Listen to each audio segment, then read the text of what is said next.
Hey everybody, Chad Husted with TeamQuadzilla.com here to share a mental fitness thought of the day because we know healthy living starts between your ears.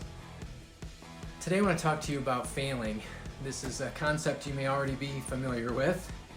John Maxwell wrote a book called Failing Forward and I highly recommend it.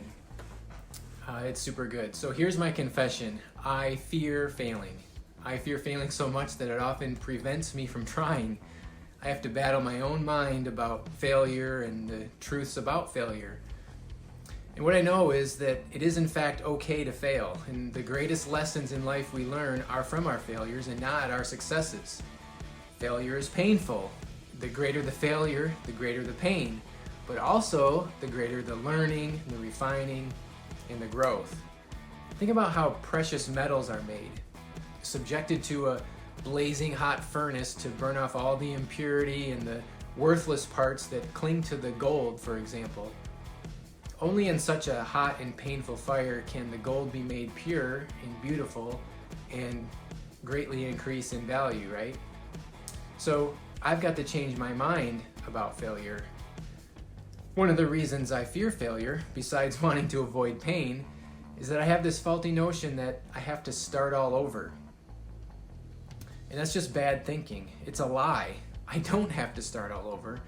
I just start again where I left off.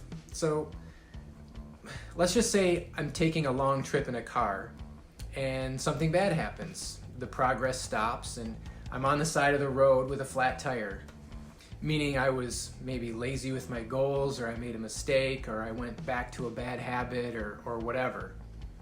And so then I recognize what happened and I fix the flat tire. In other words, I own my mistake or my poor choice, etc.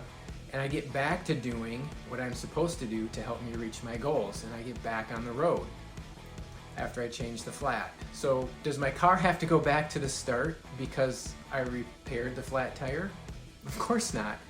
So neither do I have to start over on my goal or my healthy living journey. I simply get moving forward toward the goal right from where I left off. Something bad is likely to happen in the journey if it's long enough and hard enough. The journey is going to be messy and hard, and mistakes will be made, and all of that is okay. This is how we learn, how we grow, how we get better. Failing does not mean you have to start over. Instead, think of failing as learning valuable lessons about what not to do. And you are persevering through the hardship such that you pick up right where you left off and you keep on going. So fail forward, everybody, right? I mean, let's do this together. Thanks again for watching your Team Quadzilla Mental Fitness Thought of the Day.